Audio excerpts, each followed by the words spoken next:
Ragazzi, una domenica all'insegna delle prove. Siamo venuti qua per proporre una giornata di appunto prova per tutti i ragazzi di Mini 4VD Sport.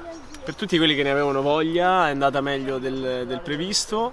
Cercheremo di replicare magari la prossima domenica e vedere cosa viene fuori, pubblicizzandolo anche un po' di più, perché sì, effettivamente è stato solo il passaparola e il ho visto qualcosa, vengo a curiosare. tutto improvvisato. Però effettivamente ragazzi, ragazze di tutte le età sono venuti qui a provare Mini 4VD Sport, che è lo sport che stiamo appunto promuovendo e che vi portiamo sul canale ormai da un sacco di mesi. Da mesi stiamo cercando di renderlo il più in voga possibile, con tutti i mezzi a nostra disposizione. Non ci fermiamo qua, no. Non si fermano i format, non si fermano le novità. Infatti non si ferma nemmeno la nostra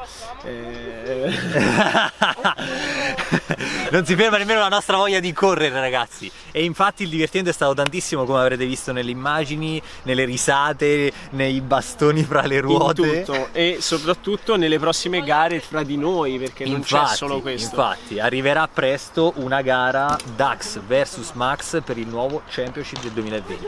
È già nel cantiere, pronta, con gli anziani che la stanno osservando di spalle. Esatto, con la coppola, mi raccomando. Rigorosamente, perciò continuate a rimanere sintonizzati, attivate la campanella, lasciate un bel mi piace. Forse arriverà una nuova piattaforma per Dax e Max, che non è né Facebook né Instagram né Twitter. Si trova, ragazzi, in mezzo al mare, una piattaforma petrolifera. Esatto, e quindi correremo lì.